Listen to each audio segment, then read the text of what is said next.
Joe's Art Stuff. My name is Julie, and today on 2-Minute Art Tips, we're going to be doing something entirely different.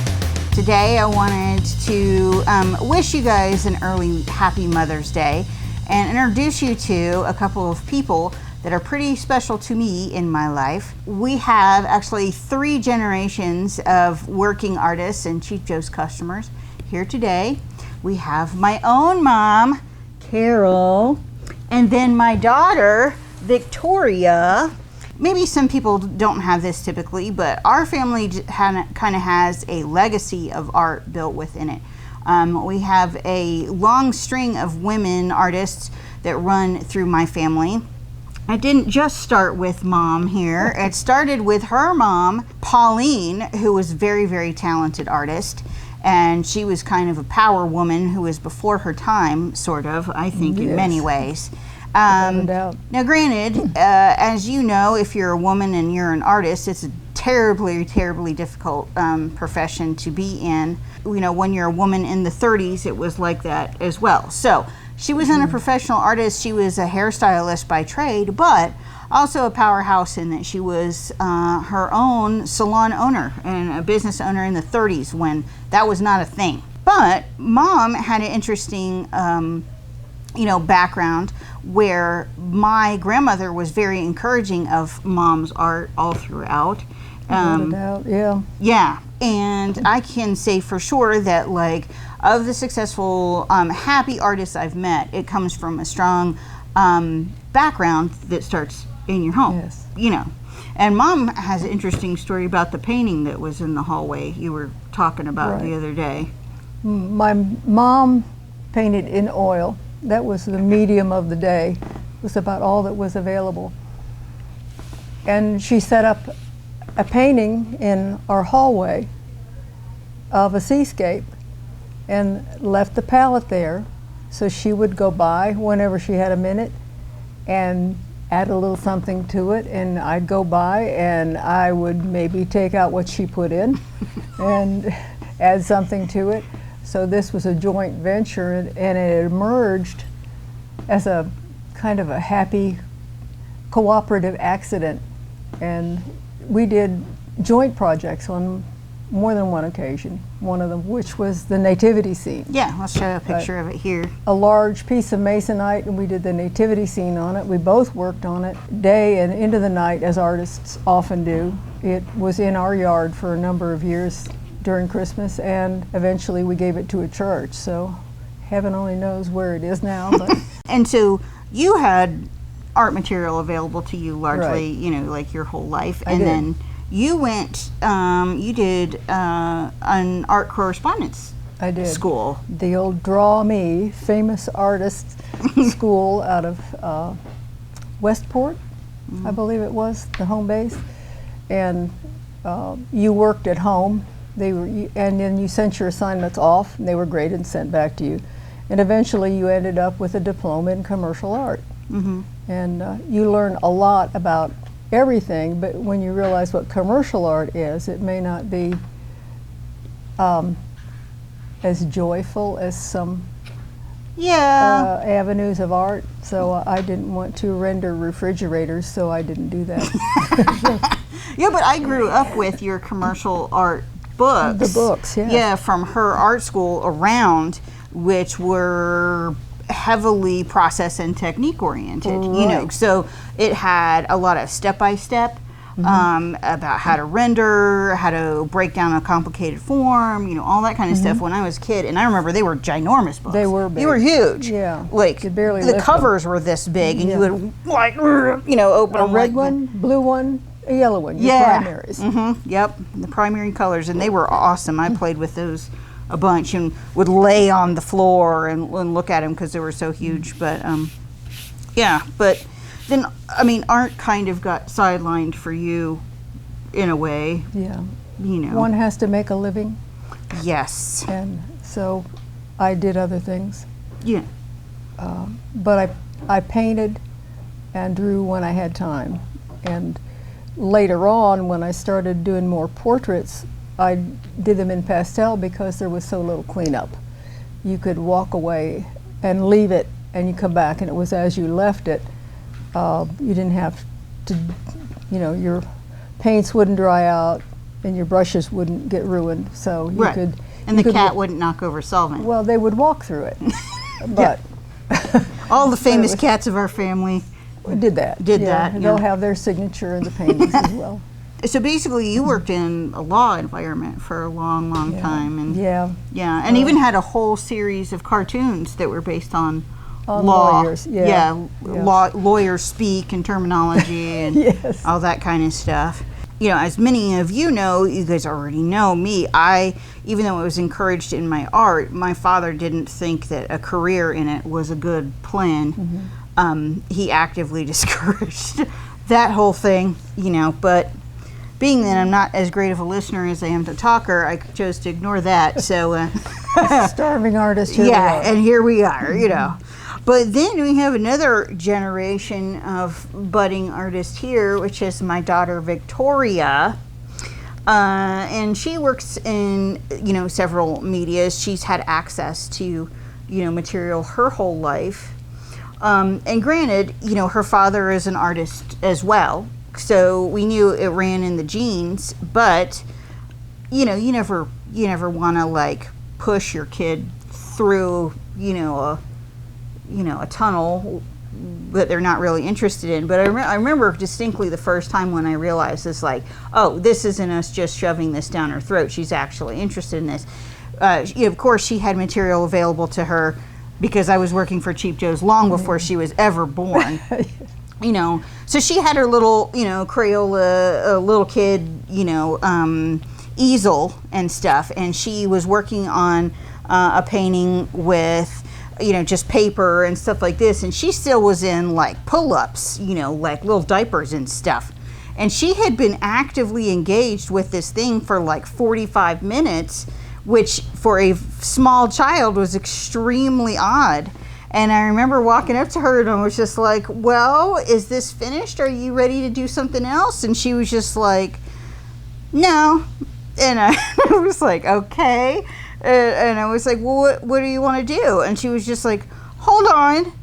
And then she takes the painting down and she's looking at it and she turns it like 90 degrees and puts it back up and starts working on it again. And I was like, whoa, wait a minute, what? I mean, this is an extremely advanced kind of thing for an artist to do, when they're not even two, was completely floored me. So I remember being like, oh, okay, I know where your head is. So you do all kinds of different things. Tell me about, like, everybody what your favorite stuff is to do. So I remember when I first started getting really interested in like one specific thing was you got all those Zentangle books that you like color in and stuff like that. But then instead of like coloring in them, you just started like, I think you did like, you took two of them and put them together in one. So you just took ideas from both of them and like made them one, and I thought that was insanely cool. Mm-hmm. And I tried to do that, and that didn't work. But but then I just started kind of like taking all the ideas that were in all of them, kind of, and then making one. But that just ended up me just basically doing mandalas, and that was my big thing for a really long time. Then when I kind of got into high school and stuff, I was like, okay, I want to get to do something that is a little bit more realistic looking. So then I just started drawing eyes, and that didn't get good until about right now. So, yeah. Yeah, well, you've been drawing more than eyes. There's a lot Hands. of figure study and hands and people, and you're branching out a whole lot more than you were. But it wasn't until I was like really, really nagging you that, like, if you want to get better at this, because you were extremely hard on yourself. That also runs in the family. Yes, it is. That you weren't progressing quickly enough and in a way that you felt was, worthy of your time. And I was telling you, well, the time will tell. You would just keep working on it and it will come, So we've got some pictures here of some of my mom's work as well as Victoria's. So there's all kinds of different things that you can see. So there's like pen and ink, and then there's pencil and all kinds of different stuff. We just wanted to encourage you that if you haven't thought about your mom this Mother's Day, make sure to give her a shout out and a call if she's far away. And if you aren't the person that has your mom around or have a great relationship with your mom, here is a big video hug from all of us who say sorry, because for us that is a big thing in our life. Make sure to make some art with your mom today. Maybe she's a CPA. Maybe she doesn't like to do art.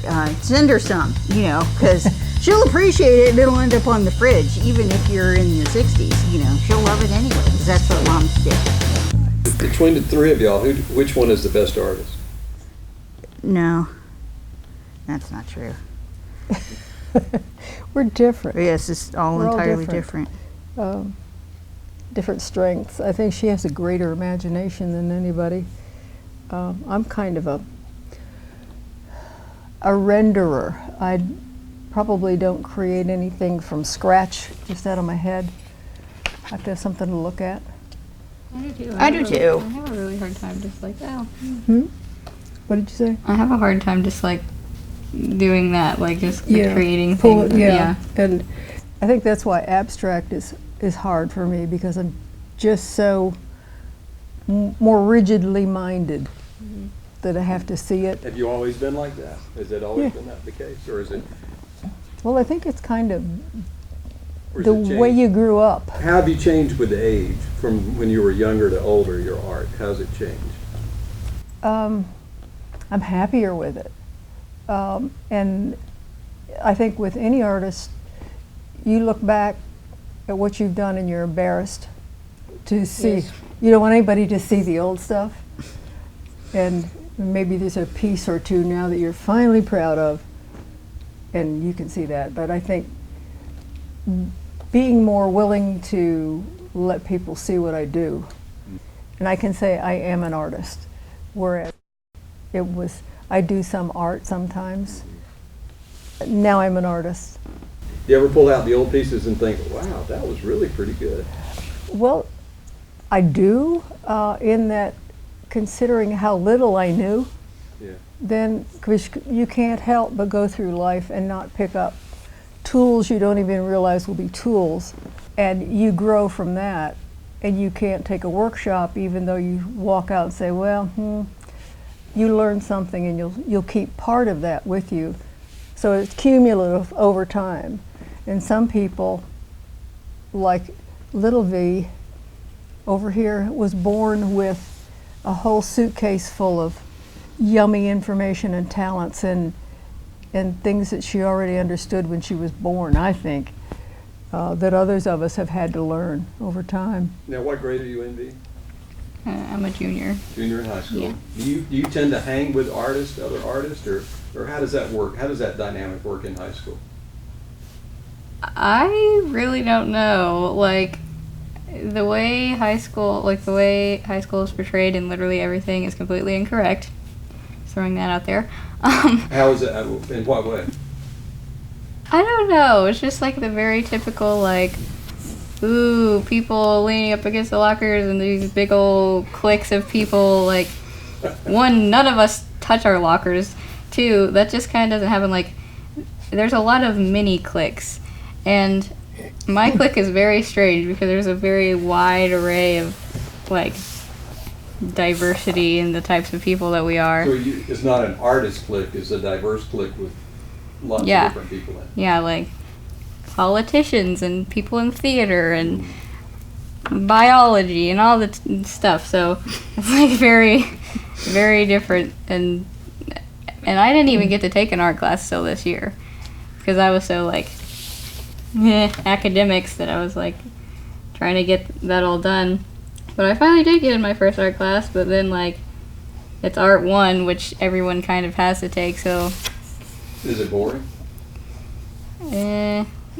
See, the thing about Art 1 is that like whoever is teaching it knows that everyone has to take it, so they're like, I'm gonna make this as easy as possible for you. Streamline it. Yeah, so you don't have to try very hard. But I did try because I had time to try. And I made some pretty cool stuff, I think. And I know that I like like being forced to do art every single day actually did make me improve more than I thought it did. Because like after that, I'm like, oh wow, that skill is a lot easier to do now that I was doing it every single day. So, yeah. Well, when I was 4, I got in deep trouble for being an artist. Eh, You remember that? yeah, I know Tells this you story. I was doing the typical 4-year-old princes and princesses and kings and queens and fluffy horses, and on my little drawing pad that was that stiff, harsh paper that was available then for kids to draw on, very stiff stuff. Well, when I didn't like one of my pieces of work, I would want to dispose of it. So my method of disposal was I put it down the commode. And it didn't take very many failures to create a plumbing problem. So that's kind of my earliest memory of my artwork, was being flushed away. Where did they get art supplies back then? Where did they buy? Very limited, very limited. There was one store in town that had, we lived in Pennsylvania at that time, and there just wasn't much. Oil paints, crayons, what they called poster paints at that time, but not much else. There was no acrylic. Pastel came into my view later on in life, but it wasn't there at the beginning. Colored pencil was around. What's a funny story about Julie? Oh God, where do you start? Oh, we've got a picture of that. She's about, 3, 4 years old, sitting in the middle of the living room floor in her night clothes with her big sketchbook out in front of her, head down, hard at work, With a cat in my lap. with a cat to the left. Yep. I remember being conscious of the first time I was actually trying to make something that looked like something.